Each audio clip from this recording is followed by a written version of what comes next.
Hello friends, जोसा counselling round 1 का result आ चुका है और आशा करता हूँ आप लोगों को पहले राउंड में कोई ना कोई सीट अलॉट हुई होगी।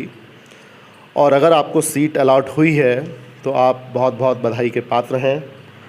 और अब आपको आगे क्या करना है, आपको अपने डॉक्यूमेंट्स अपलोड करने हैं, बिलिंग्स देनी है, सीट को फ्रीज, फ्लोट या स्लाइड करना है। अगर आपको लगता है कि मुझे अच्छी सीट मिल गई है मेरे मनपसंद की, आप फ्रीज कर सकते हैं, या फिर आपको लगता है कि अपग्रेडेशन हो सकता है तो आप उसको फ्लोट भी कर सकते हैं।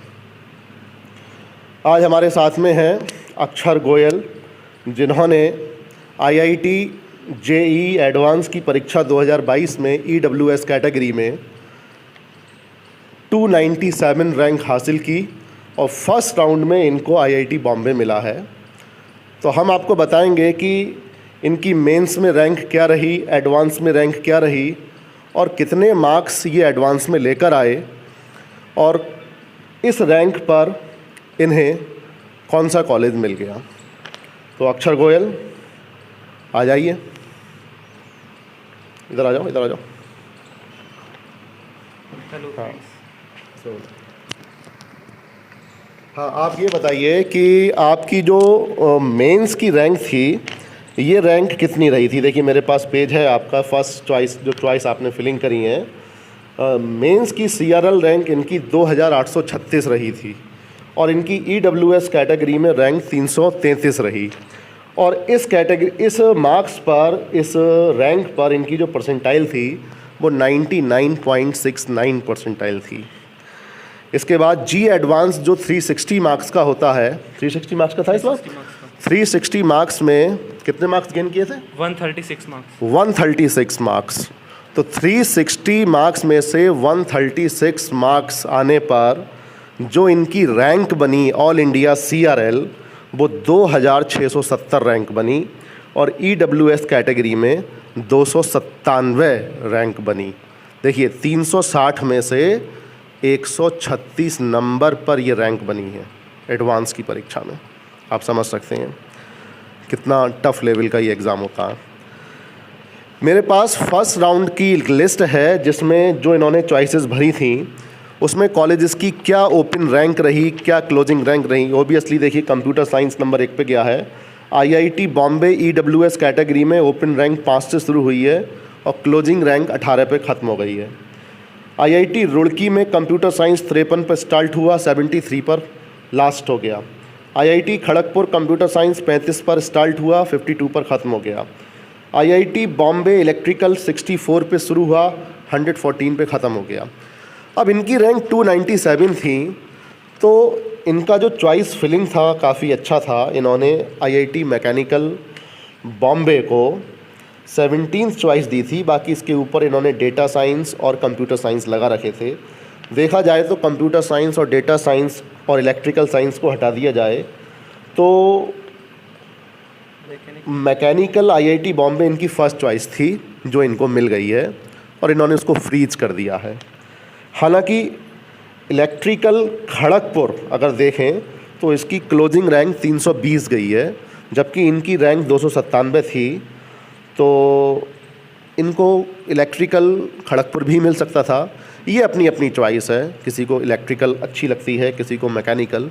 इनको थोड़ा मैकेनिकल में दिलचस्पी थी तो आईआईटी बॉम्बे इन्होंने चूज़ कर लिया। इन्होंने इलेक्ट्रिकल खड़गपुर को आईआईटी बॉम्बे मैकेनिकल से नीचे लगाया था।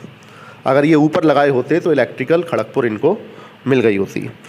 चलिए अब आप थोड़ा इनकी ज़ुबानी सुनिए कि कैसे इन्होंने तैयारी की। मेंस में 99.69 परसेंटाइल लेकर आए। उसके बाद आईआईटी एडवांस जी एग्ज़ाम एडवांस में 2670 सीआरएल और जनरल ईडब्ल्यूएस 297 ये लेकर आए। हेलो फ्रेंड्स, जैसा कि आप सब जानते हैं जेईई एडवांस की प्रिपरेशन हमें जेईई मेंस की पहले से ही 11-12 में करनी होती है। ज़्यादा कुछ इसमें अलग से एक्स्ट्रा प्रिपेयर नहीं करना होता है। जो हम प्रिपेयर करते हैं कोचिंग वगैरह को ध्यान से अपन 12th में जो पढ़ते हैं 11-12 में वही देखें तो वही बेसिकली आता है। लेकिन फिर भी एक संग से तैयारी तो करना थोड़ा सा मैनेज नहीं हो पाता है, तो अलग से आप एक ईयर प्रिपरेशन करेंगे अपनी तो ज़्यादा बेटर रिज़ल्ट आते हैं।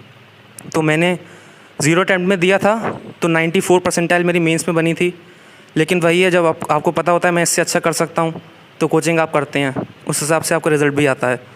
तो मैंने कोटा में जाके कोचिंग करी थी, एलएन कोटा। वहाँ उसके बाद मैं वहाँ पे प्रिपरेशन करी मैंने।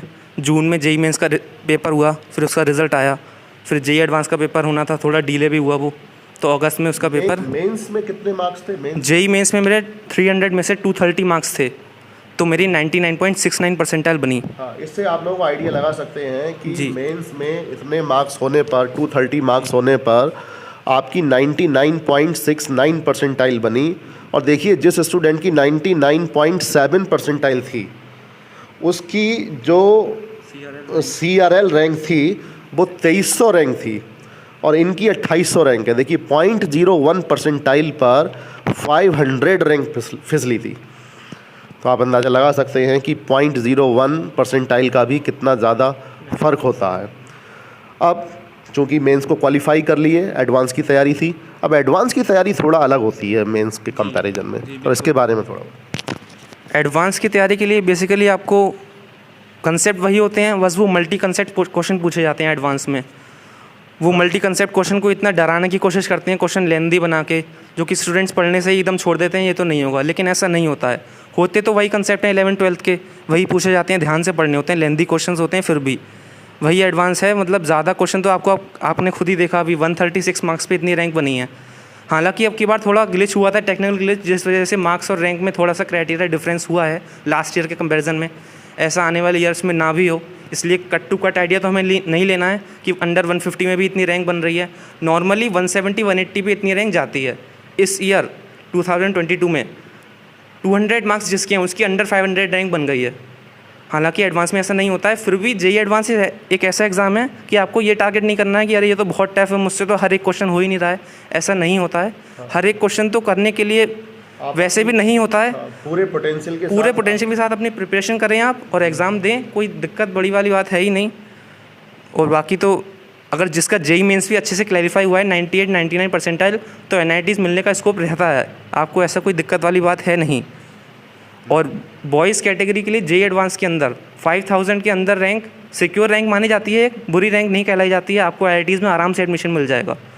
CSE रैंक, CSE ब्रांच के लिए बच्चे थोड़ा ज़्यादा, हम लोग कहते हैं टॉप मोस्ट पे भी रहती है, पैकेज मिलने बाद में आसानी होती है, तो उसके लिए ज़्यादा फाइट मारते हैं। वो तो हालांकि मुझे टॉप IITs में नहीं मिल पा रही थी, लेकिन लोअर IITs में वो भी मिलती है। नहीं, अगर लेकिन देखा फिर जाए तो तुम्हें को कंप्यूटर साइंस BHU में मिल रहा था। IIT BHU में कंप्यूटर साइंस मिल जाता, ISM धनबाद में कंप्यूटर साइंस मिल जाता, लेकिन इन्होंने ब्रांच के मुकाबले IIT को प्रीफर किया। और मैं समझता हूँ ये बेटर चॉइस है। मैकेनिकल इंजीनियरिंग IIT बॉम्बे एक बेटर चॉइस थी इनके लिए, और इनको अपनी मनपसंद चॉइस मिल गई। लेकिन फिर भी मैं कहूँगा कि अगर आपको बेटर IIT में जाना है तो थोड़ा टॉप 500 रैंक अगर आप लाते हैं तो CS की तरफ सोच सकते हैं। अदरवाइज़ और भी ब्रांचेज आपके लिए हैं। हालांकि कुछ डुअल कोर्सेज भी थे, 5 ईयर कोर्सेज भी थे, जिनमें मैकेनिकल इंजीनियरिंग के साथ कंप्यूटर साइंस का एक डुअल था IIT बॉम्बे में, उसमें भी इनको मिल सकता था, पर इन्होंने 4 ईयर कोर्स को ज़्यादा प्रीफर किया। एक अच्छा IIT आपको बाद में अच्छा एक्सपोजर के लिए हेल्प करता है थोड़ा। मैं ISM धनबाद भी आ सकता था CSE के लिए।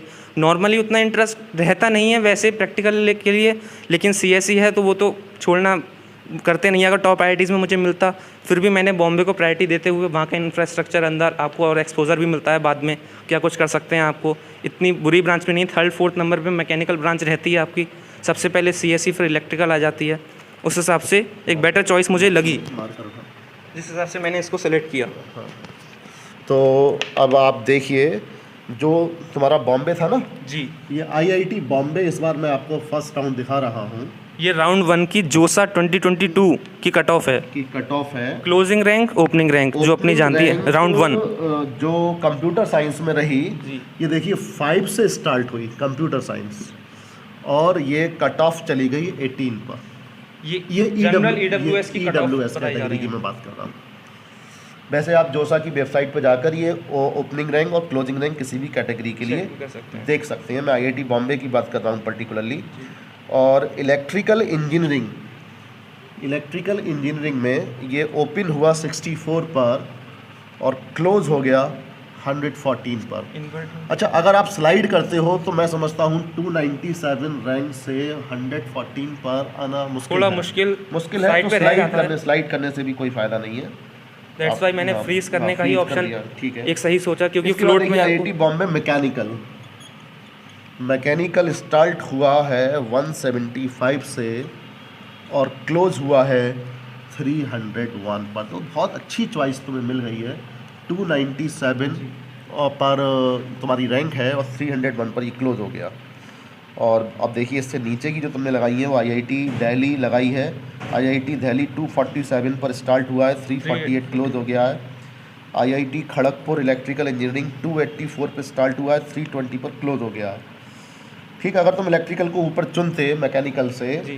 तो तुम्हें IIT खड़गपुर पहले मिल मिल जाता। जाने के चांसेस थे। हाँ, लेकिन ठीक है IIT फिर आपको बेटर चॉइस फिलिंग इसलिए भी करनी चाहिए क्योंकि आपके लास्ट वाले ऑप्शन फिर कैंसिल आउट हो जाते हैं। Choice filling is very important, क्योंकि अगर इनकी चॉइस कोई ऐसी लगी होती जो IIT बॉम्बे मैकेनिकल से ऊपर होती और उसकी रैंक थोड़ी और नीचे गई होती तो इनको पहले वो मिल जाता, फिर IIT बॉम्बे के चांसेस इनके ख़त्म हो जाते। ठीक है, बहुत अच्छी चॉइस इन्होंने लगाई कि जो मन पसंद था वही पहली बार में मिल गया। ठीक, तो ऑल द बेस्ट आपको आगे के फ्यूचर के लिए। Thank you so much. आपको भी मैं यही कहना चाहूँगा कि प्रिपरेशन करते रहें। हर एक क्वेश्चन के पीछे तो अपन को वैसे भी नहीं भागना होता है कि लोग सोचते हैं मतलब ये क्वेश्चन नहीं हुआ, 10 क्वेश्चन है तो 10 के 10 8 तो करने चाहिए। JEE एडवांस एक ऐसा एग्ज़ाम है, आप 5 भी कर देंगे, 4 भी कर देंगे तो भी आपका सिलेक्शन तो निश्चित है। हाँ। कोई इतनी बड़ी बात रहती नहीं है। अपने स्कूल बोर्ड्स का एग्ज़ाम तो है नहीं ये कि उसमें क्वेश्चन भी कट टू कट आपको चलते हैं और वो पहले से कर भी रखे हैं। क्वेश्चन हमेशा नया ही आता है, इसमें लेंथी क्वेश्चन होते हैं, जो एक बार में देख के उसे कर देता है उसका सिलेक्शन पक्का हो जाता है। हाँ, मेन है आपको प्रैक्टिस बहुत ज़्यादा करनी है और जो फंडामेंटल कॉन्सेप्ट्स हैं उनको एकदम क्लियर रखना है दिमाग में। अगर आपके फंडामेंटल्स क्लियर हैं तो मैं समझता हूँ 11th 12th की जो पढ़ाई तुमने की है उससे मेंस एक ही बार में क्लियर हो जाएगा। एक बार में आप 99 परसेंटाइल तक जा सकते हो। उसके बाद रही बात एडवांस की, तो उसके लिए थोड़ा सा एक्स्ट्रा तैयारी करनी पड़ेगी, एक्स्ट्रा एफर्ट मानना पड़ेगा और ऑल इंडिया एग्ज़ाम है तो एक्स्ट्रा एफर्ट तो बनता ही है। ठीक, बहुत बहुत thank you very much. Thank you.